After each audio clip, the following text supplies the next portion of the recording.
How you doing?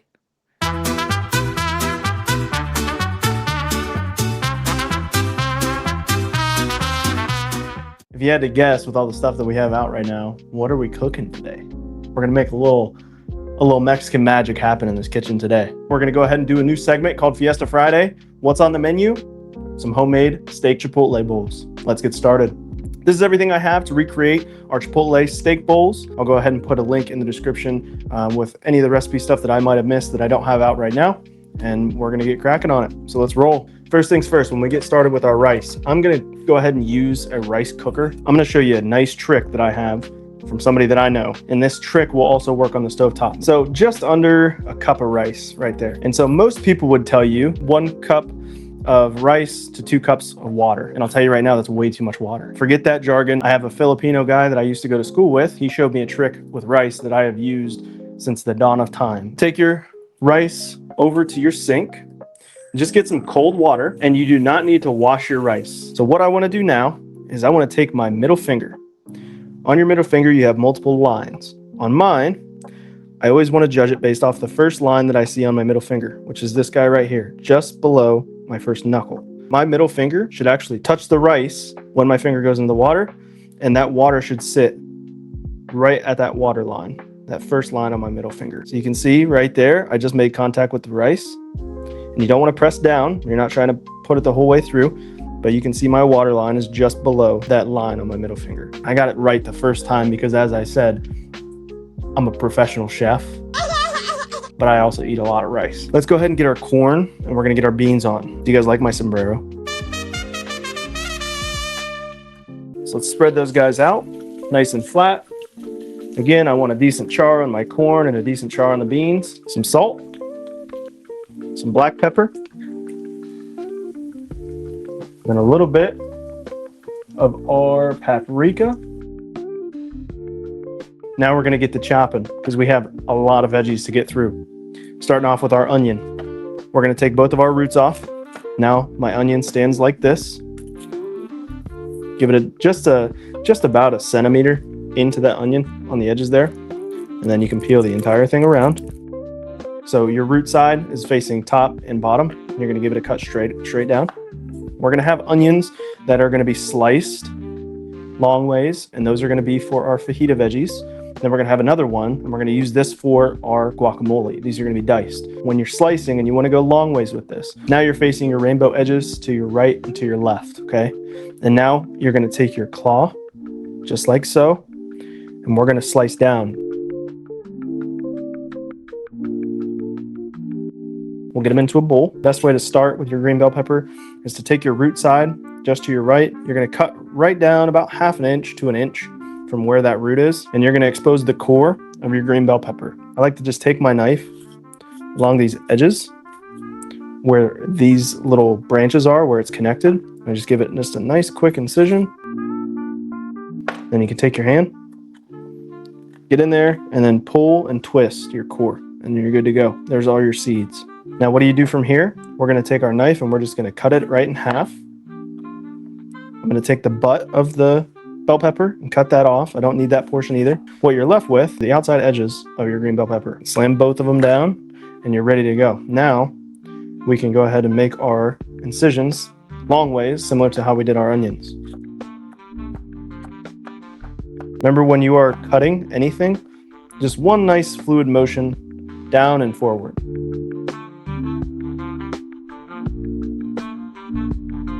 Let's go ahead and cut into our steak next. We're gonna cut usually at a 45-degree angle to get nice thin slices, and then we're gonna cube it.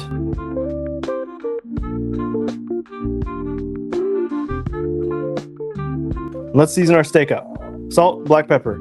Don't salt your meat too quickly before you turn on your Blackstone or your grill or whatever you're gonna use, because you actually wanna wait. This should go on about 5 minutes after you add salt. Salt likes to dissolve meat, and if it stays on there for too long, it'll make it tough. Cumin, chili powder, fajita seasoning, little onion powder, just a little garlic powder. Meat should look like that when it's nice and seasoned up.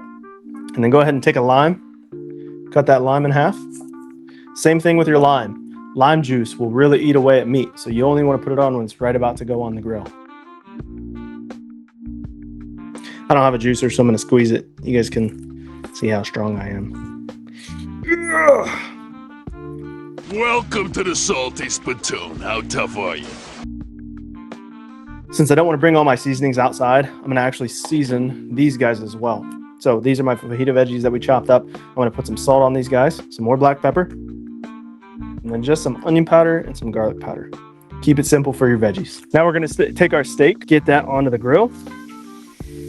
Same thing with our veggies. And then we're going to get some of this lovely Worcester over the top right now on both. We're also going to get a little bit of oil onto our fajita veggies. And what we're using here, this is actually grapeseed oil. Get these guys nice and flat. Same thing with your steak. We're going to get guacamole going. With your avocados, they have a core inside of the middle. What you want to do is just take it in your hand. Nice, easy incision. Don't get crazy. And you want to cut along the middle long ways.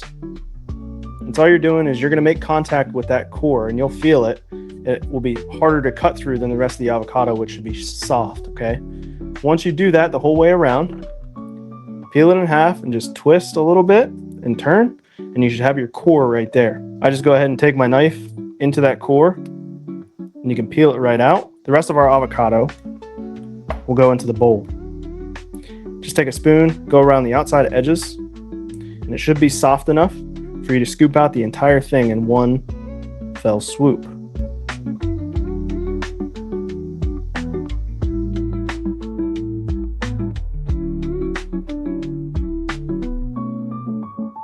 So again, taking our spoon around the outside edges of our avocado, it should pop out just like that.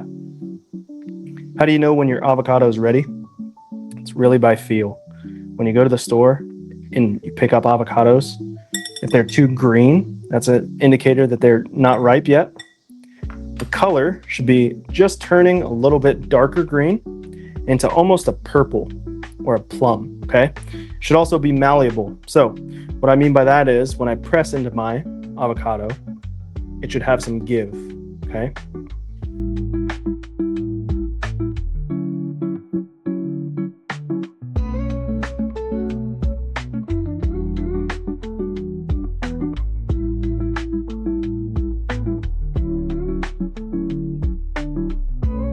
So we're just gonna get a masher, mash them all down in.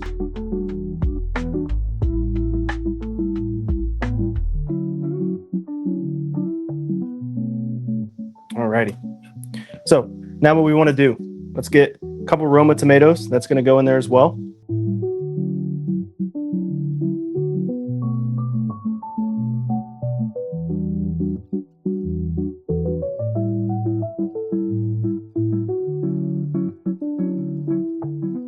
We're gonna get some of our onion diced in here as well.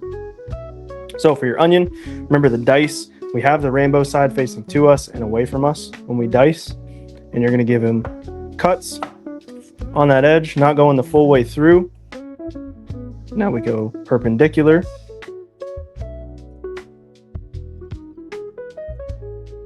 One lime, and we're gonna squeeze both of these guys into our bowl here.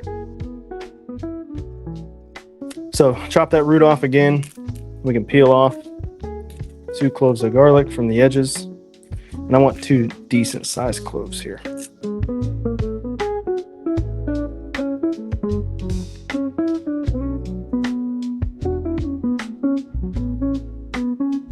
Now we got some cilantro, and we're gonna chop quite a bit of this up. You can always just rip this guy and twist it. Just twist off the stems. You can take your knife, you can cut it like that. But now you don't have to worry about messing with the stems when you cut your cilantro. Now you bunch it up nice and fine. That's all I'm doing is twisting it along itself. Pinchful. Throw that into our mixture, and we can always taste it, and we can add more. We're also going to add some salt, roughly about a teaspoon to 2. Give that guy a stir. Oh, here's a question. Fuck, that's hot. Do you guys have a favorite Hispanic song? Let me know in the comments. Let's bring this guy outside.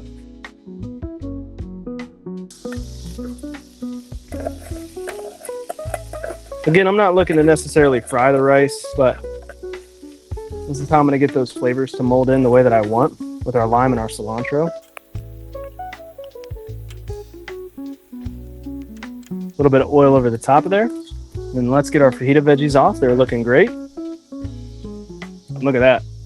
Great, great color on that. Those green peppers and those onions. Some onion powder and some salt.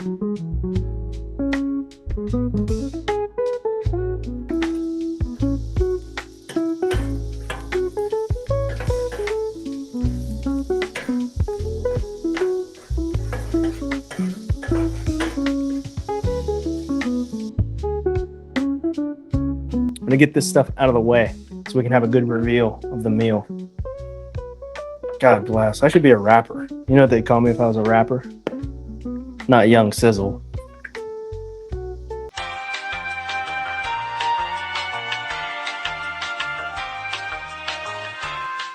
Young Fried Rice. Yeah, that'd be dope. Is dope still in, chat? I love the young people. All right, let's get these bowls prepped and ready to go.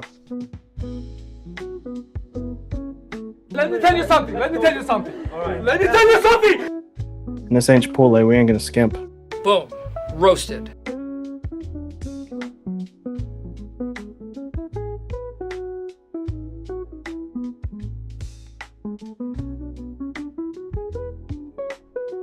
And look at that. I mean, wow. So good and tasty. Thanks again, everybody. Thank you for coming. I really appreciate it. Fiesta Friday, first one we had, was a success. So very much appreciate you coming out to hang out for a bit. I'm going to take this sombrero off. It's hot as hell. I've been sweating since I started this entire process. So I'm probably going to take a shower too. And I'm going to find out who my dog's barking at. So we'll see you next time.